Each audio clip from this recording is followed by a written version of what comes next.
बेटा उठा हो पीछे बेटा हुआ क्यों भाई ऐसे क्या कर रहा पीछे तो करो थोड़ी बहुत फास्ट करके क्या कर। गुड इवनिंग बैठिए। इससे क्या होता है खड़े होकर बैठते हैं तो नींद उड़ जाती है तो ये तो खड़े होकर के बैठना भी एक exercise. Hello good evening everyone, welcome back. स्वागत है एक बार फिर से। कल पढ़ रहे थे उसी कड़ी में हम आगे बढ़ेंगे। कल कहाँ तक पढ़ लिया था? ओके, तो विटामिन बी हम पढ़ रहे थे। रिवीजन करेंगे 1 मिनट के लिए। मैं तुमको 2-3 छोटी छोटी बातें पूछ रहा हूँ, आप लोग दिमाग में सोचना है कि कुछ याद भी रह रहा है, सब वापस साफ हो रहा है। तो कालिदास ने किस पौधे का जिक्र किया था? माधवी लता। हिप्टेज बेंगालेंसिस क्या है? हॉर्टिकल्चर एक लैटिन भाषा का शब्द है। Pomology Latin plus Greek. Olericulture Latin plus English. ठीक है, तो पोमोलॉजी मतलब फ्रूट का अध्ययन, ओलेरिकल्चर सब्जियों का अध्ययन, हॉर्टिकल्चर में सबके अध्ययन, फल सब्जियां फूल मसाले एवरीथिंग। ओके, और इसी प्रकार से डी कैंडोल को हम लोग क्या कहते हैं? De Candolle father of systematic pomology.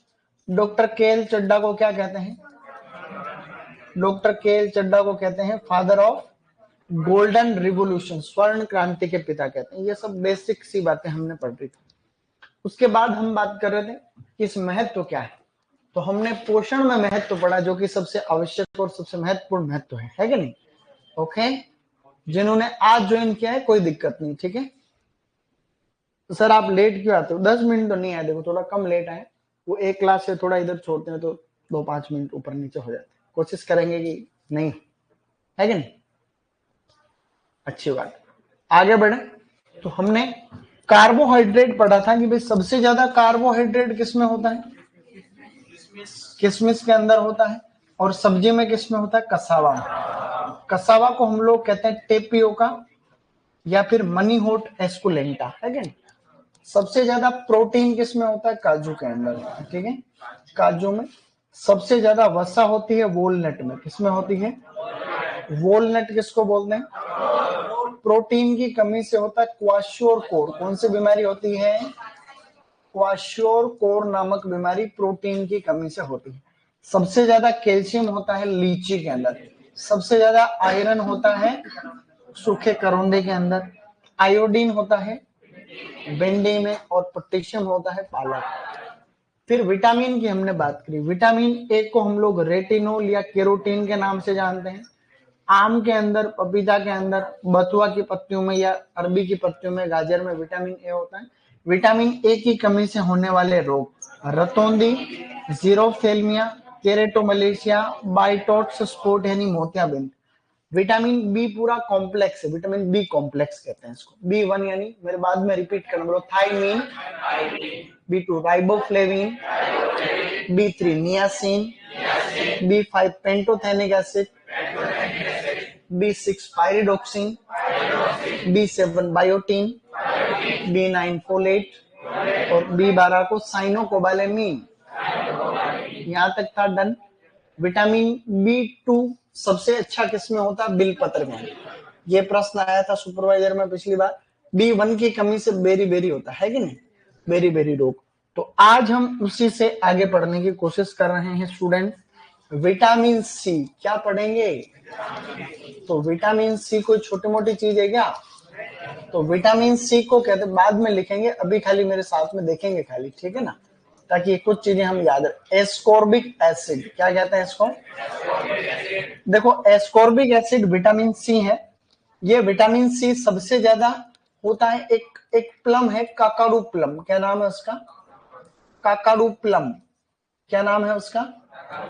Kakadu plum. मतलब एक फ्रूट होता है, छोटा सा जंगली टाइप का फ्रूट है, जिसका साइंटिफिक नेम टर्मिनेलिया से स्टार्ट होता है। किससे होता है? टर्मिनेलिया स्पीसीज, ठीक है ना, इतना। तो इसके अंदर सबसे ज्यादा होता है। दूसरे नंबर पे बारबेडोस चेरी। क्या है? तो दूसरे नंबर पे हो गया बारबेडोस चेरी। और तीसरे नंबर पे क्या है? ये घटता क्रम है ना। तीसरे नंबर पे है आंवला, चौथे नंबर पे अमरूद, तो अमरूद भी विटामिन सी का अच्छा स्रोत होता है, इसमें कोई शक नहीं है। तो अब ये सब ये घटता क्रम है ना, इसमें लगभग 5300 मिलीग्राम होता है। कितना होता है? इसमें 1000 से लेकर के 4000 मिलीग्राम प्रति 100 ग्राम होता है। आंवले में कितना होता है स्टूडेंट? 600 मिलीग्राम। अमरूद में कितना होता है? 300 या 299 मिलीग्राम, या तो 300 या मिली। जब भी ये मात्रा हम लोग लिखते हैं ये प्रति 100 ग्राम है। किसमें है? प्रति 100 ग्राम के अंदर कितना होता है ये बात हो रही है। 1 ग्राम में कितने मिलीग्राम होते हैं? 1000। कितने होते हैं? 1000। 1 ग्राम में 1000 मिलीग्राम होते हैं। मतलब 600 मिलीग्राम का मतलब है कि 100 ग्राम के अंदर 1 ग्राम से भी कम।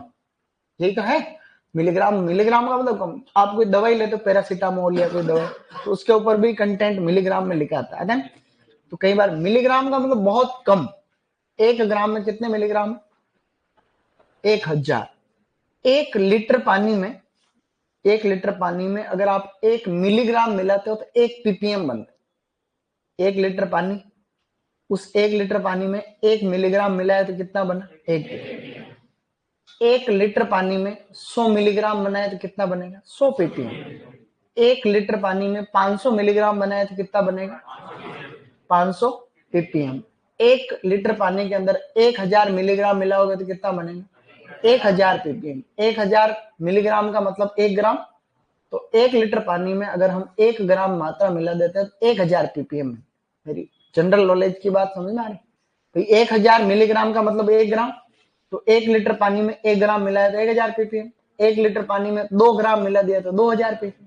तो अगर आपको जैसे 2000 पीपीएम का विलियन बनाना है, ठीक है, और उसमें कोई जड़ कोई भी उपचार करना है, तो हम क्या करेंगे? 1 लीटर पानी में 2 ग्राम मिलाएंगे, 2000 पीपीएम हो जाएगा। है क्या नहीं? तो इसको भी आप लोग एग्रोनॉमी के अंदर और पढ़ोगे ऐसा। ठीक है, अब हम आगे बढ़ते हैं। देखो, विटामिन को याद करने की कोई ट्रिक नहीं है क्या? मेरा ये निवेदन है आपसे कि हर चीज के अंदर आपको ट्रिक नहीं घुसेड़नी चाहिए। ट्रिक एक ऐसा तरीका है कि जहां आप कंफ्यूज हो गए वहां ट्रिक काम आती है। जैसे दो चीजें सेम सेम फीलिंग आ रही कि भाई ट्रिक से ज्यादा हो रहा था यार। अब विटामिन तो आप बार बार पढ़ोगे तो अपने आप, मैंने कभी कोई चीज ट्रिक से याद करी नहीं आज। मैं तुम्हें करवाऊंगा भले बहुत सारी बातें, सबका दिमाग ऐसा नहीं होता, सबके अलग अलग सिस्टम होता है। लेकिन मैं भाई हर विटामिन को ट्रिक से तुम तो पहले ट्रिक याद करनी पड़ेगी फिर विटामिन याद करना पड़ेगा। नहीं समझे? तो ऐसा कुछ नहीं है। तो विटामिन सी को एस्कॉर्बिक एसिड कहते हैं। इसमें मैं तुमको ट्रिक क्या बताऊं? इसकी ट्रिक बताऊंगा तो बाकी। हाँ, विटामिन बी वाली, कई लोग विटामिन बी कॉम्प्लेक्स की भी ट्रिक बताते हैं, मैंने देखा। विटामिन बी को याद करने की ट्रिक, उससे अच्छा तो तुम 3-4 बार पढ़ लो, वैसे याद हो जाएगा। बी1 को थायमिन कहते हैं, बी2 को राइबोफ्लेविन कहते हैं, बी3 को नियासिन कहते हैं, बी5 को 5 यानी पेंटोथेनिक एसिड कहते हैं, बी6 को पायरिडोक्सिन कहते हैं, बी7 को बायोटिन कहते हैं, बी9 को फोलेट कहते हैं, बी12 को साइनोकोबालेमिन कहते हैं। जब आप इनको बार बार पढ़ोगे तो अपने आप याद हो जाएगा। सिद्धांत है ये। क्या है? सिद्धांत कि आप जब किसी चीज को बार बार पढ़ते हो तो परमानेंट याद होती है वो चीज। ठीक है, तो ये तो है फ्रूट और ये है सब्जियां। सब्जियों में एक तो है मिर्च। क्या है? मिर्च में विटामिन सी है। एक है करेला। सबसे ज्यादा किसमें? मिर्च। तो मिर्च विटामिन सी के लिए फेमस। विटामिन सी के लिए पूछा जाता है कि भाई कौन सी सब्जी में विटामिन सी ज्यादा होता है, तो मिर्च में। ये घटता क्रम है। ये अभी किसी किताब में दिया हुआ नहीं है, दुनिया भर में यहां से किताब में चालू है। तो अभी ज्यादातर लोग इसको मानते हैं सबसे ज्यादा बारबेडोस चेरी है। तो घटता क्रम है, तो आगे मात्रा लिखी हुई तो कोई दिक्कत नहीं। भाई सबसे ज्यादा है फिर कम है। विटामिन सी के घटते क्रम के अनुसार जमाओ, तो पहले ककाडुक्लम, फिर बारबेडोस चेरी, फिर आंवला, फिर अमरूद। फिर घटता क्रम ही तो है ऐसा। विटामिन सी की कमी से कौन सी बीमारी होती है? स्कर्वी। तो स्कर्वी रोग, मसूड़ों में खून आना वगैरह, इस तरीके की ब्लीडिंग हो जाती है ऐसे, और थकान वकान, ऐसे कई तरीके के इसके जो है लक्षण या सिम्टम्स है। Vitamin D. विटामिन डी का नाम बताओ। कैल्सीफेरोल। क्या कहते हैं इसको? एक नाम तो है इसका कैल्सीफेरोल, एक नाम है इसका अर्गोस्टेरोल। क्या है? याद रखना, पहले सुपरवाइजर में आया हुआ अर्गोस्टेरोल। विटामिन के नाम को ऐसे मिलान करो, प्रश्न आया था, और फिर उसमें देख, क्योंकि ये 12th की बुक में है ना, इसलिए ज्यादा इंपॉर्टेंट है। बुक से प्रश्न आते हैं तो अर्गोस्टेरोल बोल दो चाहे कैल्सीफेरोल बोल दो, एक ही बात है। ठीक है, दोनों ही ध्यान रखना। सूर्य की जो प्रकाश होता है उसको सनलाइट कहते हैं। क्या कहते हैं? तो सनलाइट के अंदर होता है। मशरूम के अंदर भी आपके विटामिन डी जो है थोड़ा बहुत पाया जाता है, मशरूम है ना। ऐसे करके। अब इस विटामिन डी और कैल्शियम की कमी से क्या होता है? हड्डियों से संबंधित दिक्कत जितनी भी होती है, हड्डियों के संबंधित विकार, ठीक है। तो हड्डियों वाले विकार में जैसे रिकेट्स, क्या है, एक तो है बेटा रिकेट्स, एक है ओस्टियोमलेशिया। क्या है? ओस्टियोमलेशिया। इस प्रकार से जो है ओस्टियोमलेशिया, ये गर्भवती महिलाओं में ज्यादा कई बार दिक्कत होती है। और एक होता है पिजन चेस्ट। क्या नाम है? पिजन यानी कबूतर जैसी छाती हो जाती है, पिजन चेस्ट। कबूतर जैसी छाती का मतलब छाती चौड़ी हो जाती है, हड्डियों में डिफॉर्मिटी की वजह से हड्डियां यहाँ से फूल जाती है ऐसे, और बाकी अंग जो है कम विकसित या अर्ध विकसित हो जाते हैं। तो विटामिन डी की कमी से होने वाले सोर्स कौन कौन से हैं? रिकेट्स, सोर्स कह रहे हैं रोग। तो एक तो रिकेट्स, ओस्टियोमलेशिया, बोलो osteomalacia, vitamin D, keratomalacia, vitamin A. तो केरेटोमलेशिया केरोटीन और ओस्टियोमलेशिया विटामिन डी। तो इन दोनों में हम कभी भी कंफ्यूज नहीं होंगे। अब हम किधर जा रहे हैं? आगे बढ़। देखिए ऐसा है, नेक्स्ट विटामिन को हम पता है क्या कहते हैं? Vitamin E. विटामिन ई बड़ी काम की चीज है भाई साहब। विटामिन ई की अगर कमी होगी तो कौन सी बीमारी होगी? बांझपन। क्या होगा? बांझपन को हम कहते हैं बंध्यता। क्या कहेंगे? बंध्यता को अंग्रेजी में कहते हैं स्टेरिलिटी। क्या कहेंगे? स्टेरिलिटी का मतलब होता है प्रजनन क्षमता का कमजोर होना। तो इसकी कमी हुई तो सबसे इंपॉर्टेंट क्षमता कम हो जाती, ठीक है ना। तो ड्राई फ्रूट्स का मतलब सूखे मेवे, काजू, बादाम, पिस्ता, अखरोट, ये खाने से इसमें फायदा होता है, ठीक है। तो ये खाने चाहिए। तभी तो मैं कह रहा हूँ सर्दियों के अंदर क्या क्या खाओगे? बादाम लाओ, शाम को भिगो, सुबह खाओ। 5, 7, 10 बादाम तो भिगो सकते हैं। सर्दी में महीना भर खाने से ठीक रहता है उससे। क्या भाई, महीना भर तो कम से कम खाएं, पूरा साल नहीं तो। सर्दियों में वॉलनट, अखरोट थोड़े खाएं, काजू है, तो ये उससे क्या दिमाग को ताकत मिलती है। कहते हैं कि बादाम खाने से अकल आती है, कि अकल तो ठोकर खाने से। तो ठोकर खाने से अलग प्रकार की अकल आती, लेकिन माइंड को क्या है कि अगर तुम पढ़ोगे तो ऊर्जा चाहिए। देखो पढ़ने में एटीपी लगता, ऊर्जा चाहिए। ऊर्जा लगता है कि कई प्रकार के पोषक तत्व भी चाहिए मेटाबॉलिक एक्टिविटी को मेंटेन करने के लिए। अगर तुमने अच्छी चीजें कुछ दिनों तक नहीं खाई तो फिर तुम्हारे दूसरे प्रकार के लक्षण प्रकट होने लग जाए। थकान आ रही है, हाथ पैर दुख रहे हैं, जी घबरा रहा, कभी कभी ऐसा, आंखों से कभी आंखें दिख नहीं रहा, ऐसे कई प्रकार की दिक्कत होती नहीं थी। कभी पढ़ जाता रहा ना, आज तक बहुत मेहनत कर रहा इसलिए हो रहा है। हाँ, भले इन सभी लक्षणों के कारण और भी हो सकते हैं, लेकिन पोषक तत्वों की कमी से भी ऐसा अक्सर होता है, ठीक है ना। तो इसको हम कहते हैं बंध्यता रोधी विटामिन। क्या कहते हैं? बंध्यता रोधी विटामिन का मतलब स्टेरिलिटी जो है इससे नहीं आती, इसको एंटी स्टेरिलिटी। इसका मतलब क्या हुआ? Anti sterility. स्टेरिलिटी नहीं है, एंटी स्टेरिलिटी। बंध्यता रोधी विटामिन भी हम इसको कहते हैं। इसको कहते हैं टोकोफेरोल। क्या कहेंगे? टोकोफेरोल कहते हैं, या ब्यूटी विटामिन भी कहते हैं इसको। इसको कहते हैं ब्यूटी विटामिन, ठीक है। मतलब आपकी जो है सुंदरता को बनाए रखे। तो आप चाहते हो कि भाई आपका जो चांद के जैसा चेहरा ये मेंटेन रहे हमेशा, तो इसमें भी ब्यूटी विटामिन का मतलब इसके भी फायदे हैं। स्किन, त्वचा में चमक, त्वचा चमकती, ठीक है, तो ये भी फायदा है। तो कहेंगे यही है। हालांकि चेहरा कैसा भी हो, मुस्कुराता हुआ चेहरा हमेशा अच्छा लगता है। हमेशा हमें टेंशन में नहीं, स्माइल रहनी चाहिए। मुस्कुराता हुआ चेहरा किसी का कैसा भी हो तो अच्छा ही लगता है, नहीं लगता है? स्माइलिंग फेस हमेशा अच्छा लगता है। तो हमेशा मुस्कुराते रहिए, ठीक है ना। कि आप क्यों मुस्कुरा रहे हैं, ऐसा क्या मजा आ रहा है ऐसा। विटामिन के को क्या कहते हैं बताओ? फाइलोक्विनोन। क्या कहेंगे? फाइलोक्विनोन कहते हैं, ध्यान रखना, फाइलोक्विनोन। विटामिन के को क्या कह रहे हैं? फाइलोक्विनोन इंपोर्टेंट है। अब विटामिन के होता है हरी पत्तेदार सब्जियों में, हरी ग्रीन लीफी वेजिटेबल्स, हरी पत्तेदार सब्जियों में विटामिन के ज्यादा होता है। विटामिन बी 12 सब्जियों में नहीं होता है, फलों में भी नहीं होता है, किडनी लिवर वगैरह में होता है। विटामिन की के जो है विटामिन के की कमी से रक्त का थक्का नहीं बनता है, मतलब ब्लड की क्लोटिंग नहीं होती, रक्त का थक्का नहीं बनना, रक्त का थक्का नहीं बनता है इससे, तो ऐसा अपने को ध्यान रखना है। ब्लड क्लोटिंग नहीं होती, अगर इसकी कमी है तो खून आते रहेंगे।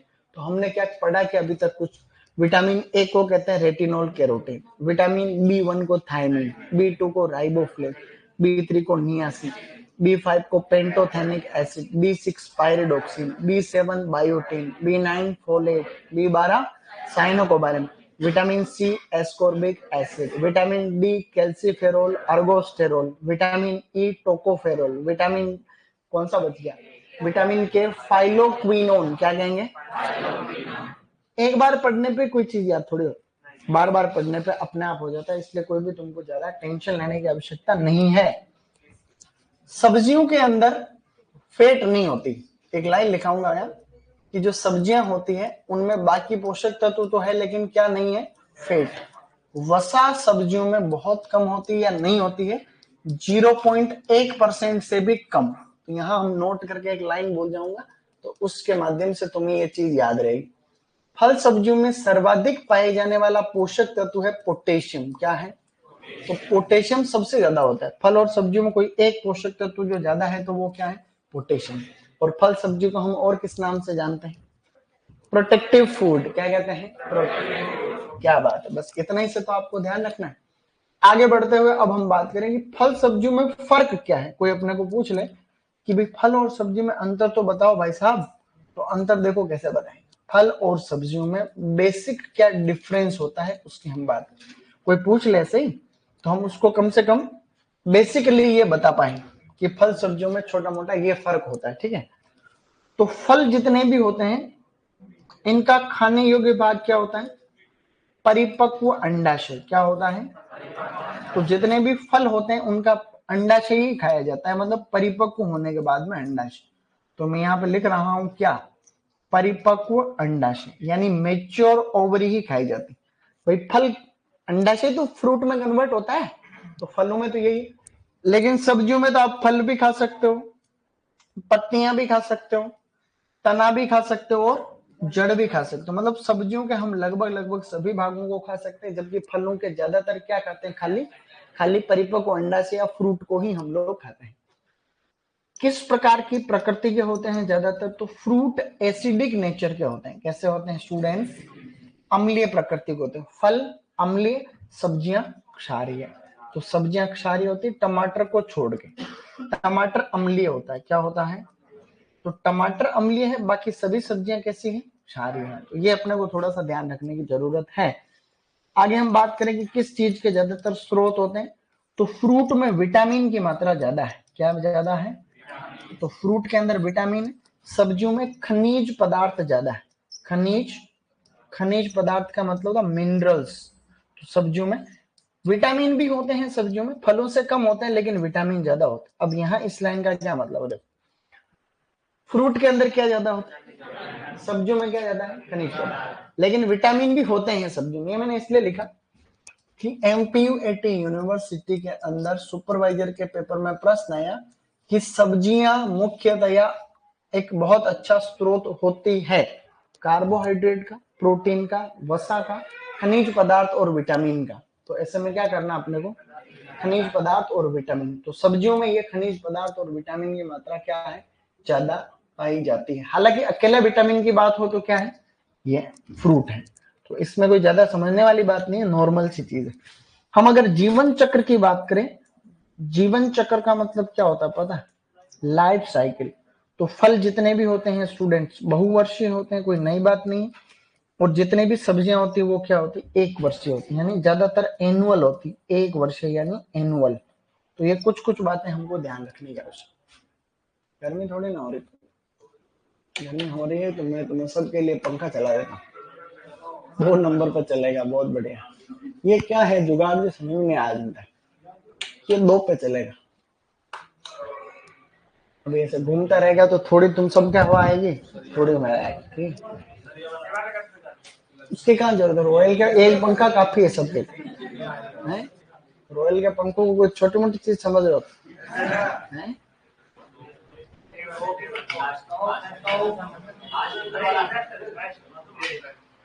ठीक है, ठंड लगे तो बता देना, बंद कर दूंगा। ठीक है, तो क्या हमने अभी तक कुछ पढ़ा? हमने कुछ नहीं पढ़ा। अब एक अच्छा टॉपिक शुरू कर रहे हैं शुरुआत से स्टूडेंट। देखिए क्या है, अब वानस्पतिक वर्गीकरण क्या पढ़ेंगे हम? फल सब्जियों का, यानी फल सब्जियों का वानस्पतिक वर्गीकरण। वानस्पतिक वानस्पतिक वर्गीकरण को कहते हैं बोटेनिकल क्लासिफिकेशन। क्या कहते हैं? आवाज नहीं। सबसे पहले हम बात करेंगे फ्रूट्स की। किसकी बात करेंगे? फ्रूट्स बोलते हैं फलों। तो सबसे पहले हम फलों का वर्गीकरण पढ़ेंगे, फिर सब्जियों का भी पढ़ लेंगे, कोई नई बात नहीं है उसमें। अब फल और सब्जियों को आप देखोगे ना, तो मुख्यतः हम मोनोकोट और डाइकोट वाले वर्गीकरण से ही हम बात करेंगे। एक बीजपत्री और द्विबीजपत्री। एक बीजपत्री और द्विबीजपत्री। एक बीजपत्री का मतलब होता है मोनोकोट। क्या होता है? अब आप थोड़ी बहुत बायोलॉजी तो हमने पढ़ी है, आपने पंच जगत प्रणाली पढ़ रखी। देखो दुनिया में जितने भी जीव जंतु होते हैं उनका वर्गीकरण RH व्हिटेकर वाला क्लासिफिकेशन आपने पढ़ा। मोनेरा है, प्रोटिस्टा है, आपने फंजाई है, एनिमेलिया है, प्लांटी। 5 किंगडम, तो 5 जगत प्रणाली। प्लांट किंगडम जितने भी दुनिया के प्लांट हैं उनको फर्दर और क्लासिफिकेशन कर रखा है। टेलोफाइटा, टेरिडोफाइटा, ब्रायोफाइटा, स्पर्मेटोफाइटा। स्पर्मेटोफाइटा के अंदर वापस विभाजन है 2 प्रकार, एंजियोस्पर्म और जिम्नोस्पर्म।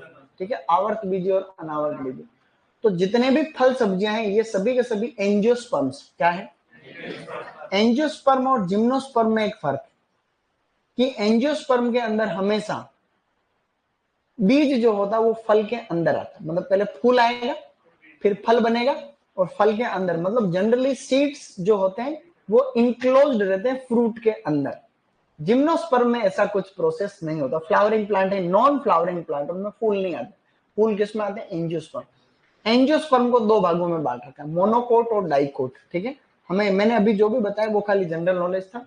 अगर ये लिखना होता तो मैं तुम्हें लिखा देता। तो एक बीजपत्री और द्विबीजपत्री में भी अंतर होता है, वो भी बोटनी में पढ़ते हैं। एक बीजपत्री और द्विबीजपत्री में क्या फर्क होता है सामान्य ज्ञान के हिसाब से? एक बीजपत्री की जड़ें ज्यादा गहरी नहीं होती, जिनको हम लोग कौन सी जड़ें कहते हैं? जकड़ा जड़ें, फाइब्रस रूट सिस्टम होता है। द्विबीजपत्री में मूसला जड़ें होती, गहरी टेप रूट सिस्टम, गहरी और ज्यादा विकसित। एक बीजपत्री कम विकसित पौधे हैं, द्विबीजपत्री ज्यादा विकसित पौधे हैं। इसमें और भी कई फर्क है। पत्तियों को देख, पतली पत्तियां पाई जाती है ज्यादातर कैसे, यानी कि अंदर जो शिराएं होती है ना वो समानांतर होती है सीधी, जबकि द्विबीजपत्री के अंदर जो है पूरा विकसित होता है, रेटिकुलेट वेनेशन पाया जाता है। एक बीजपत्री के अंदर जो पत्तियां होती है वो इस तरीके से वेनेशन है, द्विबीजपत्री के अंदर पूरा सिस्टम सही है, पूरा विकसित पत्तियां होती है। ऐसे छोटे छोटे कई सारे फर्क है, वो अपने काम के नहीं।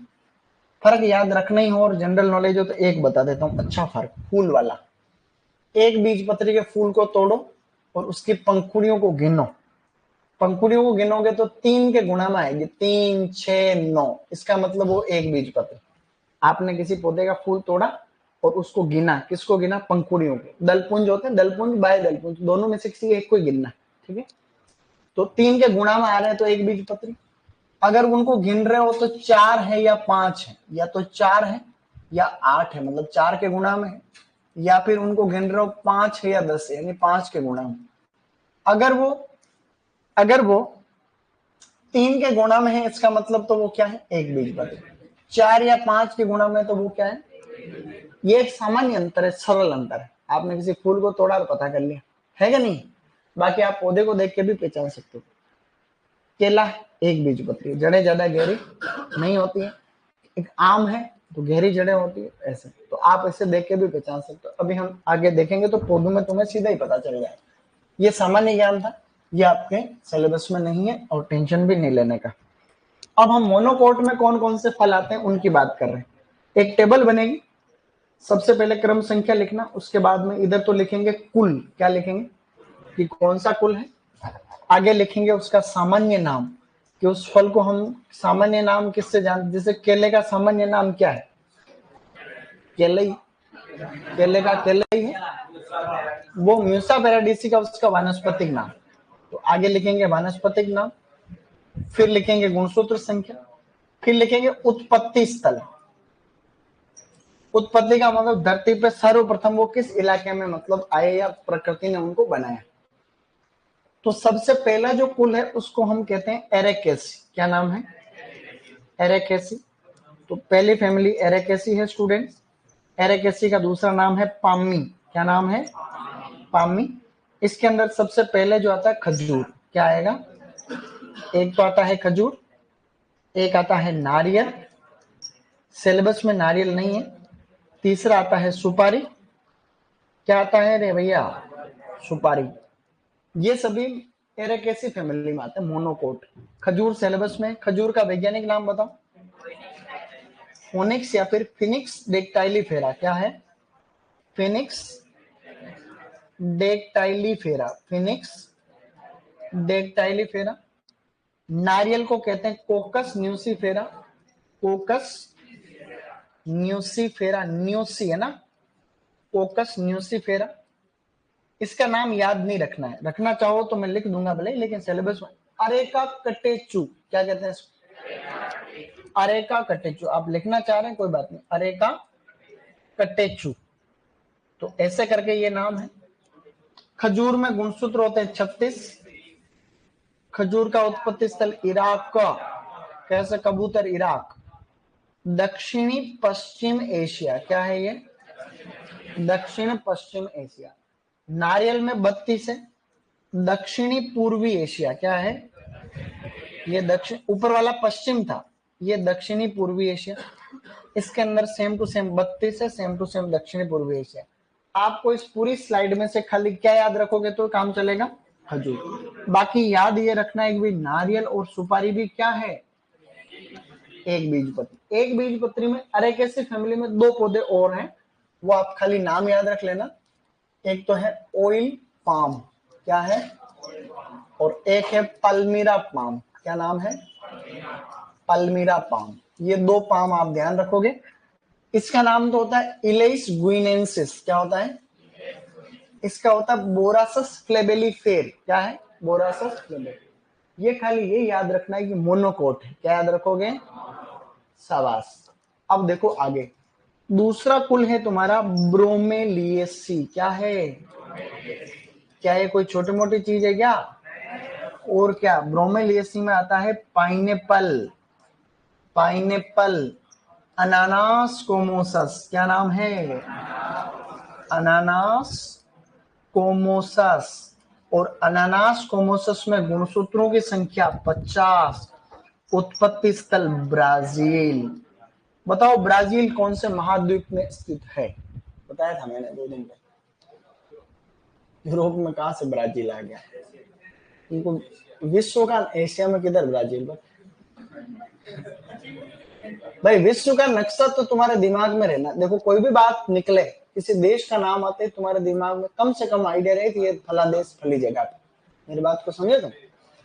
जैसे तुमने पाकिस्तान का नाम लेते, पाकिस्तान यहां से थोड़ी याद आता कि उस साइड। जैसे कि मानना कि अब एक चीज समझना, वापस राजस्थान की बात कर रहे हैं, राजस्थान की बात करें तो कई बार यूं जैसे आता है गंगानगर, तो तुम्हें यूं थोड़ी आता है गंगानगर इधर। तुम्हारे दिमाग में नक्शे में आता है गंगानगर ऊपर, आता नहीं आता कि डूंगरपुर बांसवाड़ा, तो यूं थोड़ी आता उस साइड है। यूं आता है कि भाई नक्शे में नहीं। नक्शे से क्या हमें एक्चुअल जानकारी ज्यादा जल्दी याद है। भारत के नक्शे में तुम्हें पता तमिलनाडु, तुम ये थोड़े तमिलनाडु उधर, तमिलनाडु आपके नक्शे में सेट है कि तमिलनाडु वहां पर। जम्मू कश्मीर आते तुम यहाँ से ये अनुमान थोड़ा लगाते हो कि इस दिशा में, तुम ये लगाते हो जम्मू कश्मीर उत्तर भारत में, नक्शे में तो सेट है। मोटे मोटे देश भी पता रहे तो बात बने कि भाई दुनिया में ये महाद्वीप मेन देश ज्यादा 200 देश है लगभग, उसमें से आप लोग कम से कम 50 60 50 तो आपके एशिया है। मैं अभी बता 50 तो 50 बता दो अभी। लेकिन ये कैसे याद रहेगा? कैसे याद रहेगा? जब आप इसको बार बार, आप फोन आपके हाथ में तो फालतू की चीजें देख, गूगल का जो मैप है, गूगल मैप में आप ओके करो, और गूगल मैप में पूरा दुनिया का नक्शा है, आप उसको हल्का हल्का देखते रहो। खाली 5 मिनट का टाइम फिक्स करना है कि आज मैं देख रहा हूँ तुम्हारा गांव, तो तुमने देख ही रखा भाई, गूगल मैप के ऊपर गांव तो देखा ही नहीं देखा। तो उस नक्शे में जब तुम गांव देखते हो तो पूरा उसको बिल्कुल उसको ऐसे करके छोटा कर दो, फिर देख लो ये दक्षिण अमेरिका है, उत्तरी अमेरिका, वो तो तुम्हें पता ही है। फिर ब्राजील कहाँ पे, इसका धीरे धीरे धीरे धीरे देखो। एक दिन देखा, एक आधा पता रहा, 5 दिन बाद में देखो थोड़ा थोड़ा आपके दिमाग में परमानेंट मेमोरी में सेट होने लग जाएगा। तो कल कोई न्यूज, कल कोई माना कि तुम अधिकारी बनोगे, कोई आगे चल के पढ़ना और कुछ भी बनोगे, किसने देखा, कोई अधिकारी बन रहे हो तो कोई ब्राजील की न्यूज देखी तो तुमने रटना पड़ेगा, नहीं तो ब्राजील का सीधा पता है, ब्राजील वहां फैला जाए, अमेजन के फॉरेस्ट है, दक्षिण अमेरिका में ब्राजील, दक्षिणी पूर्वी एशिया, हाँ इस इलाके को दक्षिणी पूर्वी, मैं भी बता दूंगा नक्शे में, लेकिन मेरे एक बार बताने से गाड़ी उड़ेगी नहीं, समझ रहे हो क्या। गाड़ी एक बार बैलेंस बनाने के लिए चला देंगे काम, लेकिन आपको ध्यान रखना, ठीक है। सर गूगल मैप की जगह से यूपी के बरेली में 3 फ्रेंड्स की डेथ हो गई। अरे तो तुम्हें मैं कोई गूगल मैप पे कोई तुम्हें पुलिया उड़ाने की थोड़ी बोल रहा हूँ, कोई तुम पुलिया पे जाके कार को उड़ाओ गूगल मैप पे देखे, मैं तो तुम्हें एक नक्शे देखने की बोल रहा हूँ। भाई गूगल मैप में वो पुलिया से नीचे गिर गए, ये एक अपवाद है। भाई गूगल मैप में देख के जा रहा था आगे पुलिया टूटा हुआ, पुलिया टूटा हुआ, तो मैप वाले को थोड़ी पता है कि आगे पुलिया टूटा हुआ। मैप का रोज थोड़ी अपडेट होता है, मैप को तो अपडेट होने में टाइम लगता है। लेकिन मैं जो कह रहा हूँ वो डेथ वाला पॉइंट नहीं है।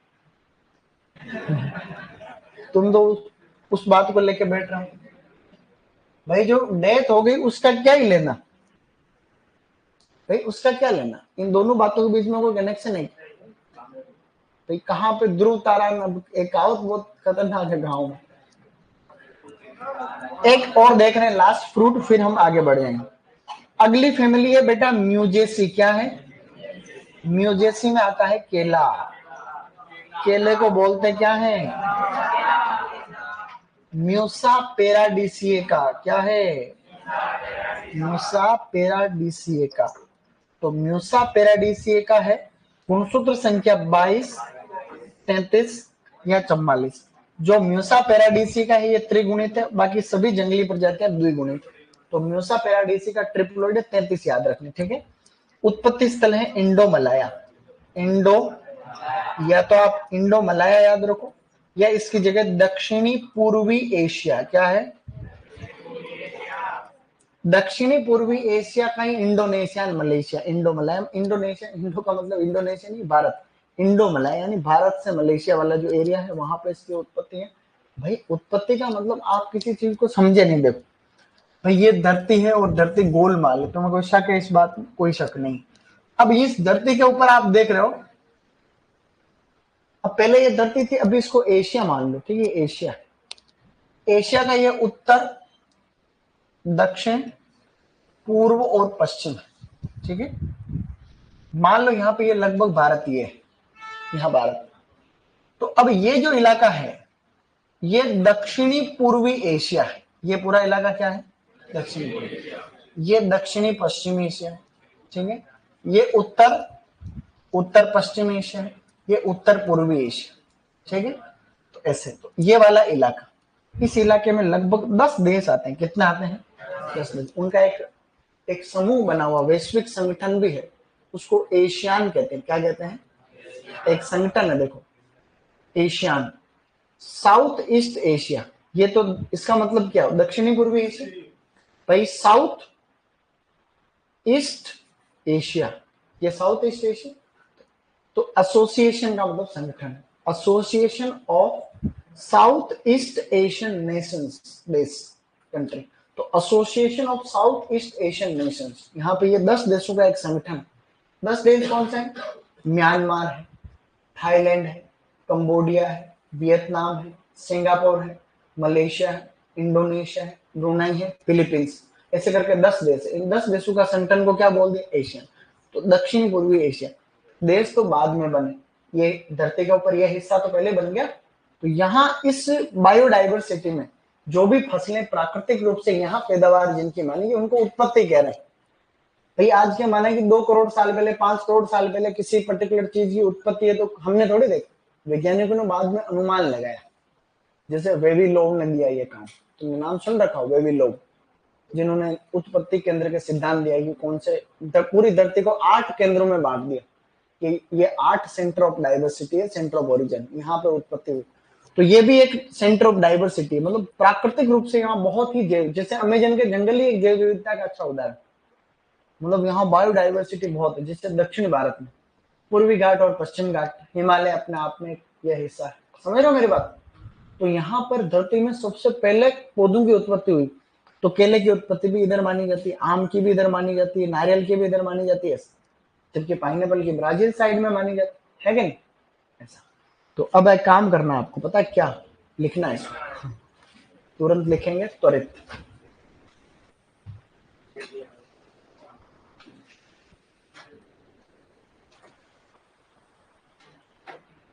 सर मेरे को फैमिली के बारे में कुछ पता नहीं चल रहा, बताओ। तुम्हारी फैमिली उस कार में तो नहीं बैठी थी?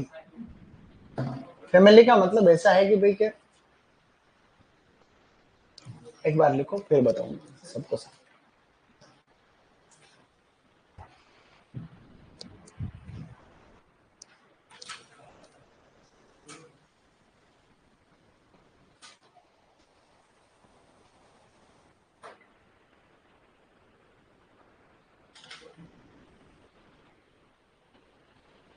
कोई चीज नहीं दिखे पीछे से तो मेरे को बता देना।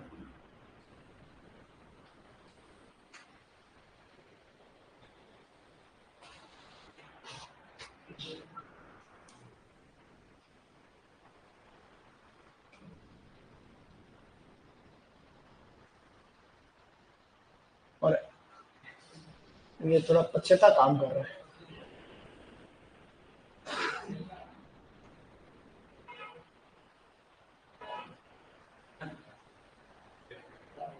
अरे ऑनलाइन वाले को बस।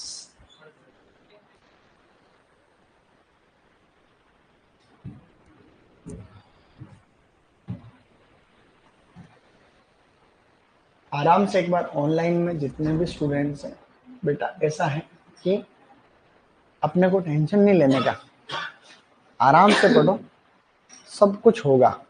मैं जो बातें करता हूँ ना क्लास में, इनका बहुत जीवन में तुम्हारे काम आएगी। पढ़ाई के संबंधित जो भी बातें होती है, नहीं भी होती वो भी काम की ही चीजें, ठीक है? तो मैं जो कहता हूँ उन बातों को सुनो और पढ़ते रहो, हो जाएगा सिलेक्शन। ठीक है सर? कॉलेज में पढ़ते के साथ हो जाएगा सिलेक्शन। हाँ कॉलेज में पढ़ने, तुम कौन सा कॉलेज में पढ़ते हो? कॉलेज में कोई पढ़ता है क्या? तुम ये चीजें पढ़ो तो हो जाएगा सिलेक्शन।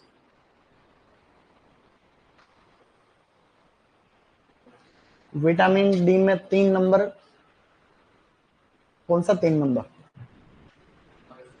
3 नंबर नहीं, रिकेट्स, ऑस्टियम, पिजन चेस्ट लिखा, पिजन चेस्ट। ओके, जब मैं बोलता हूं तो भी आप ध्यान रखें। ऑनलाइन वालों का ध्यान हमेशा पूरा कंसंट्रेशन के साथ रहना चाहिए। ठीक है, आगे बढ़े।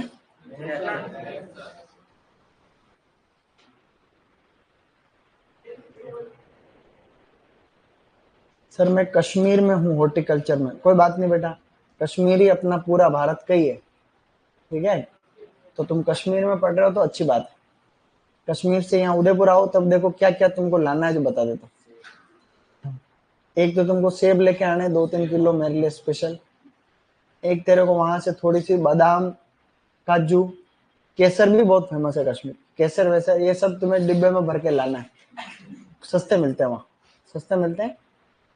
तो ये तुम जब भी आओ, उदयपुर आओ, सीधा अगर कश्मीर से उदयपुर आओ तो मेरे लिए लेके आना। ठीक है, ज्यादा पैसे खर्च मत करना। एप्पल तो वहां से बगीचे से तोड़ लिया ना ऐसे ही, वहां तो खूब सारे हैं। और और बादाम तुमको मिलेगी नहीं वहां, क्योंकि बादाम तो क्या कि प्रोसेस करने के बाद में, बादाम का तो फल होता है इतना बड़ा, उसको फोड़ के प्रक्रिया के बाद में बादाम निकालते हैं अंदर। और काजू वहां होता ही नहीं, काजू तो मैंने गलती से बोल दिया, काजू तो दक्षिण भारत में होता है।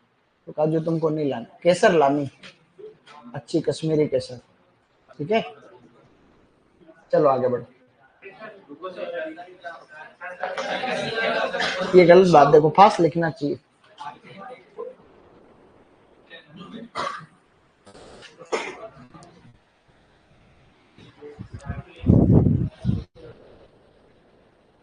है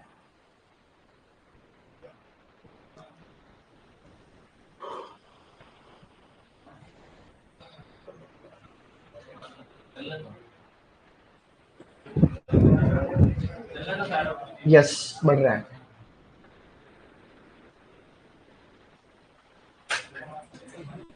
अर्गोस्टेरोल, ओके। हो गया बेटा?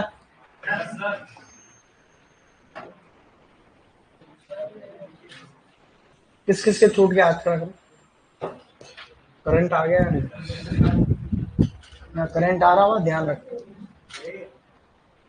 हालांकि इतना कुछ नहीं है लेकिन करंट आया, इसलिए किसी को बोलना यहाँ टच नहीं कर।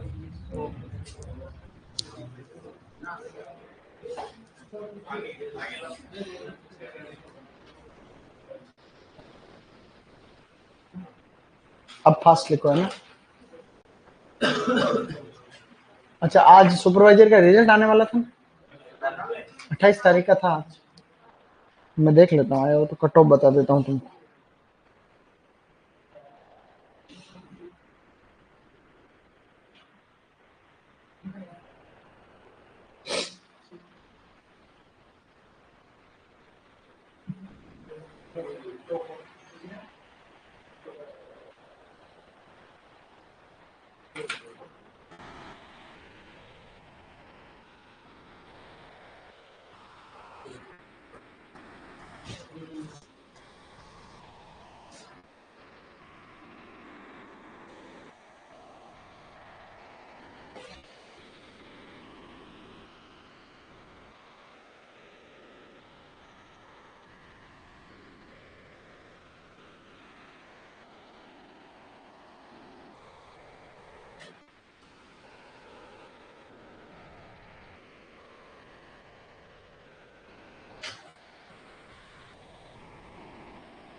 चले आगे। टीचर तो आए नहीं यार, वो कह रहे थे कल 28 को, आज 28 तारीख थोड़ी है, तो 28 ही है तो फिर आज होना चाहिए।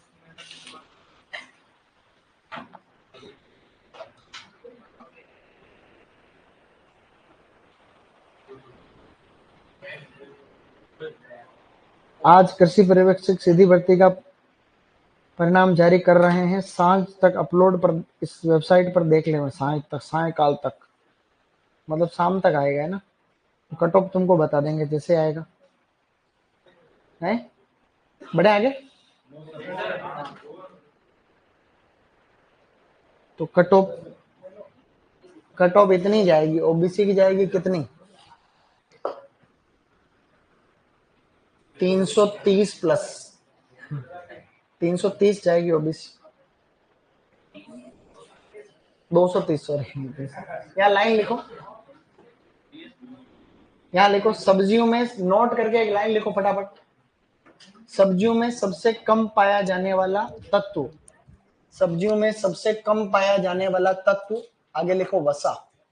सब्जियों में सबसे कम पाया जाने वाला तत्व लिखो वसा, ब्रैकेट में लिखो 0.1% से कम। सब्जियों में सबसे कम पाया जाने वाला तत्व वसा, ब्रैकेट में लिखो 0.1% से कम, 0.1% से कम। सब्जियों में सबसे कम पाया जाने वाला तत्व, आपने लिख रहे हो? अगला लिखो, सब्जियों में सर्वाधिक पाया जाने वाला पोषक तत्व है पोटेशियम। सब्जियों में सर्वाधिक पाया जाने वाला पोषक तत्व पोटेशियम। सॉरी, फल व सब्जियों में, सॉरी दूसरी वाली लाइन लिखनी है, फल व सब्जियों में, है ना? फल सब्जियों में सर्वाधिक पाया जाने वाला पोषक तत्व पोटेशियम। फल सब्जियों में सर्वाधिक पाया जाने वाला पोषक तत्व पोटेशियम। फल सब्जियों में सर्वाधिक पाया जाने वाला पोषक तत्व पोटेशियम। Is it clear? अब लिखो, ये आगे लिखा, फल सब्जियों में अंतर लिखा हुआ।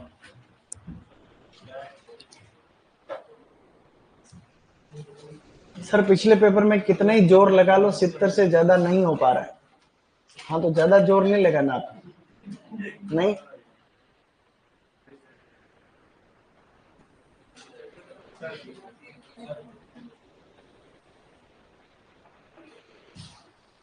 ओके अभिषेक,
भाई साहब तनख्वाह बहुत बढ़ने वाली है अब आने वाले टाइम पर।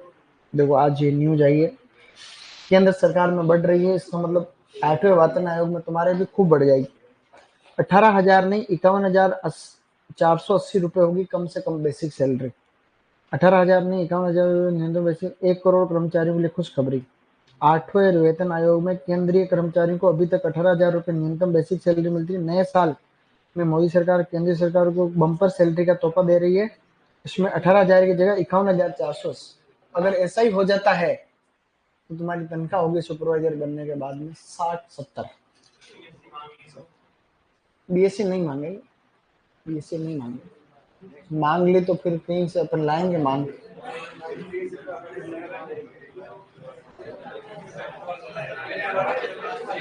छूटा नहीं किसी का हाथ पर।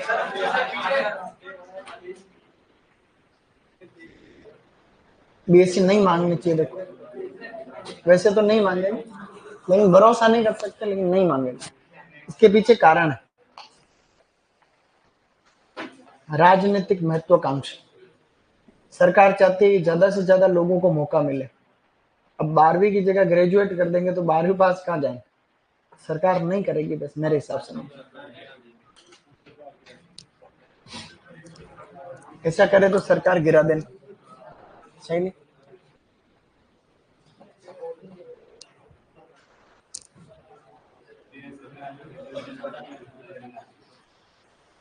इराक के कोष्टक में लिखा है दक्षिणी पश्चिम एशिया और आगे लिखा है दक्षिणी पूर्वी एशिया।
आ गया रिजल्ट।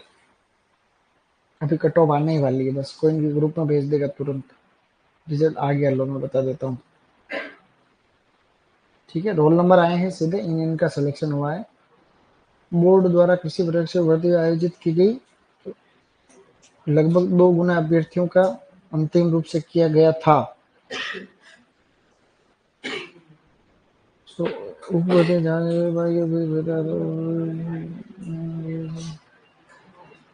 कट ऑफ बता दो सीधी। चलो बताता हूँ। जनरल की गई है लड़कों की 232.23। 232 232। नवल का हुआ नहीं हुआ, उसके 13 नंबर ज्यादा हो गया होगा। लड़कियों की गई 230.78। ईडब्ल्यूएस में गई है, कम गई है 224। लड़कियों की 220। एससी में गई है 214। लड़कियों की गई है 212। एसटी में गई है 217। लड़कियों की 214। ओबीसी की गई है 229.22। लड़कियों की 229.22 सेम। एमबीसी में गई है 226.9। लड़कियों की 219। बस। टीएसपी का बताऊं? मजे मजे हो रहे हैं। जनरल की गई है 196। लड़कियों की गई है 196 जनरल में। एससी में गई है 182 और एसटी में गई है 177। लड़कियों की गई है एसटी लड़कियों की 162। अच्छा, लास्ट है, फटाफट लिख लो। तुमने सुन लिया, एक बार की अपडेट ये।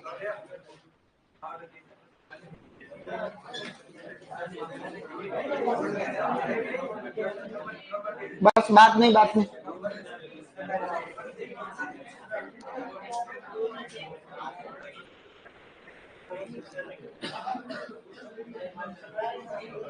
सभी ने लिख लिया था?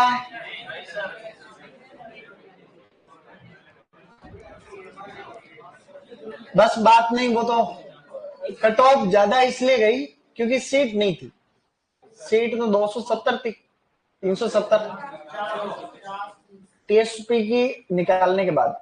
टीएसपी का सबसे क्या ही लेन देन, 370 लगभग, और बची हुई तो टीएसपी में थी, तो 370 सीट ही थी, इसलिए कट ऑफ ज्यादा है। अगर सीट 1000 प्लस हो तो कट ऑफ कम हो जाएगी, थोड़ा बहुत तो फर्क पड़ता ही है। अगर पेपर ठीक ठीक आए और सीटें ज्यादा हो तो कट ऑफ 200 के आसपास भी आ जाए, 210, 215। हालांकि पिछले साल इससे भी ज्यादा थी, जब 2000 पद थे तब भी ज्यादा थी, क्योंकि पेपर इजी था। इस बार पेपर अच्छा था, ठीक ठीक। तो अच्छा पेपर तुम्हारे लिए बहुत फायदा होगा। अगर पेपर थोड़ा कठिन आता है तो तुम्हारे लिए बहुत अच्छा हो जाएगा, क्योंकि अपने यहाँ अच्छा लेवल मेंटेन करते हैं रॉयल बार। अच्छा, अपने यहाँ सारे सब्जेक्ट का बढ़िया लेवल है। ये लास्ट स्लाइड है, 1 मिनट का टाइम।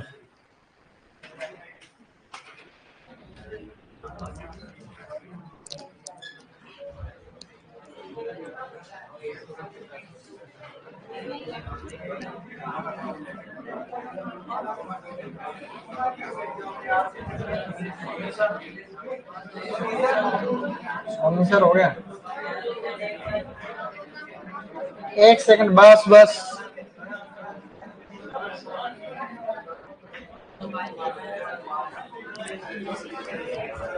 बेटा आवाज नहीं।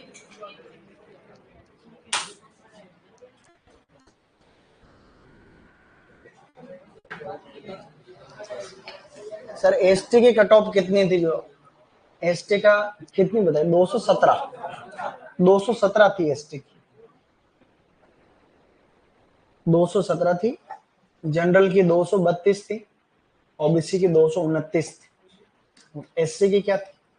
216, 14 नहीं 16, कोई बात नहीं, 14 जी 16 नहीं, दो गलत कम करना। लड़कियों की कट ऑफ भी बराबर रहने लग गई, ज्यादा फर्क नहीं। ओबीसी में तो बॉयज और गर्ल्स की कट ऑफ सेम, कोई एक शब्द, एक पॉइंट का भी फर्क नहीं, लड़के लड़कियों की सेम।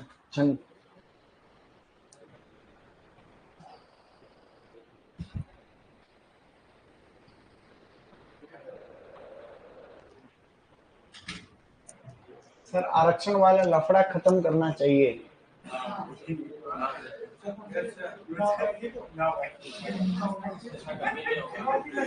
कोई बात नहीं, देखो ये कि लंबा चौड़ा मुद्दा है, अभी बात नहीं कर सकते, फ्री होंगे तब बात करेंगे, ठीक है। आरक्षण में भी कई अच्छाइयां भी है तो बुराइयां भी। अच्छाइयों से ज्यादा बुराइयां होने लग गई आज। एक संशोधन हो जाए तो भी काफी, 2 संशोधन चाहिए मेरे को तो। एक तो आरक्षण जाति के आधार पर से हटा के आर्थिक आधार पर हो जाए, कि परिवार की कम जाति, जैसे सब जातियां सेम। अब तुम मान लो सारी जातियों को बैठो, आरक्षण का आधार आपकी आय पे हो जाए, कि 1 साल में तुम कितने कमा रहे हो।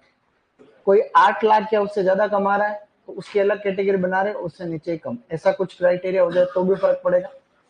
एक जिसके परिवार में एक बार किसी को आरक्षण का फायदा मिल गया, जैसे मेरे को आरक्षण का फायदा मिल गया, तो मेरे बच्चे पोतों को नहीं मिले, नहीं, ये भी जरूरी। जैसे एक टीचर बन गया तो उसके बच्चे को भी मिल रहा है, सबको मिल रहा है। तो एक परिवार में एक नौकरी लग गया, उसके बाद नहीं मिले, क्योंकि अब तो वो सक्षम हो गया ना, परिवार का अब तो वो सक्षम हो गया, पढ़ा भी सकता है, सब ठीक है, आय भी बढ़ेगी, सही नहीं? चलो।